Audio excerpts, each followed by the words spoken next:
میرے عزیزو، اس وقت مفتی سلمان ازہری کی گرفتاری سرخیوں میں ہے، یہ آپ اور ہم سب جانتے ہیں، اور ملک کے جو امن پسند لوگ ہیں نا، جو ملک کے انصاف پسند لوگ ہیں، جو سنجیدہ لوگ ہیں، وہ مفتی سلمان ازہری کی حمایت میں ہیں اور ان کی رہائی کی اپیل کر رہے ہیں، اور سارے لوگ اجتماعی طور پر احتجاج بھی کر رہے ہیں اور دعائیں بھی کر رہے ہیں، اور ان کی دعا کا نتیجہ یہ نکل کر کے سامنے آیا ہے کہ ایک جگہ سے مفتی سلمان ازہری کو رہائی مل چکی ہے۔ تو مختلف اداروں سے، مختلف خانقاہوں سے مفتی سلمان ازہری کے حق میں بیانات بھی جاری ہوئے ہیں۔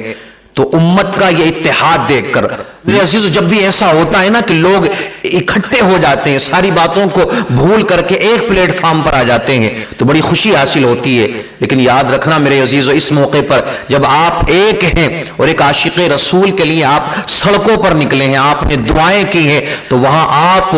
اس عاشق رسول کو بھی نہ بھولیں میرے عزیزو، کہ جس کا نام قمر غنی عثمانی ہے۔ مفتی سلمان ازہری کی آپ حمایت کر رہے ہیں، یہ اچھی بات ہے، لیکن ساتھ ساتھ میں قمر غنی عثمانی کا بھی خیال رکھیں کہ جو 2 سال سے گجرات کی ایک جیل میں بند ہیں۔ میرے عزیزو، قمر غنی عثمانی اہل سنت کا وہ چہرہ ہے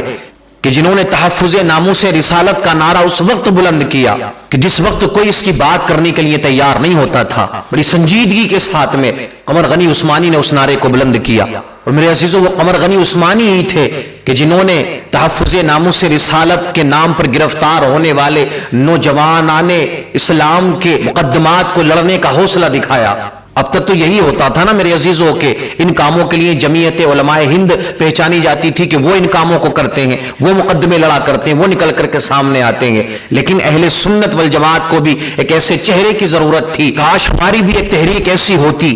ہمارے پاس بھی کوئی ایسا انسان ہوتا کہ جو مظلوموں کی حمایت میں سڑک سے کورٹ تک کھڑا رہتا۔ تو ایسے وقت میں میرے عزیزو، قمر غنی عثمانی نے اپنی بساط سے زیادہ کام کر کے دکھایا۔ میرے عزیزو، قمر غنی عثمانی نے مختصر سے وقت میں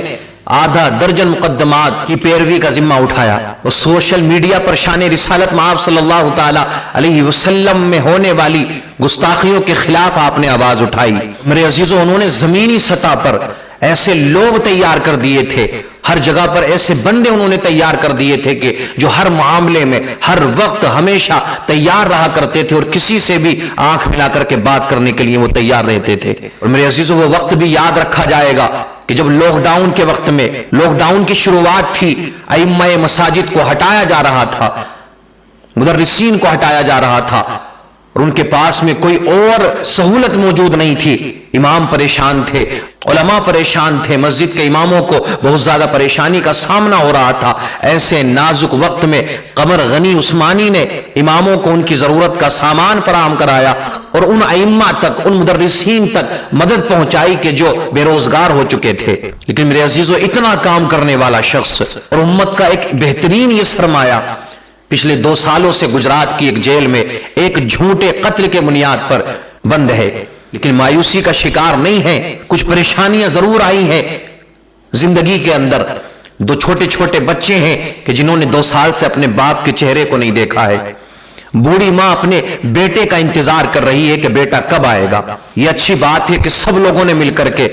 سب لوگوں نے اکٹھا ہو کر کے مفتی سلمان ازہری کے لیے آواز اٹھائی ہے، ان کی رہائی کے لیے آواز اٹھائی ہے۔ آواز اٹھانی چاہیے۔ ہم آواز نہیں اٹھائیں گے، اکٹھے نہیں ہوں گے، ہم اپنے آپسی اختلافات کو ختم کرنے کے بعد میں ایک پلیٹ فارم پر نہیں آئیں گے تو اور دبا دیے جائیں گے۔ تو جس طریقے سے مفتی سلمان ازہری کے لیے آپ نے سب نے آواز اٹھائی ہے میرے عزیزو، اسی طریقے سے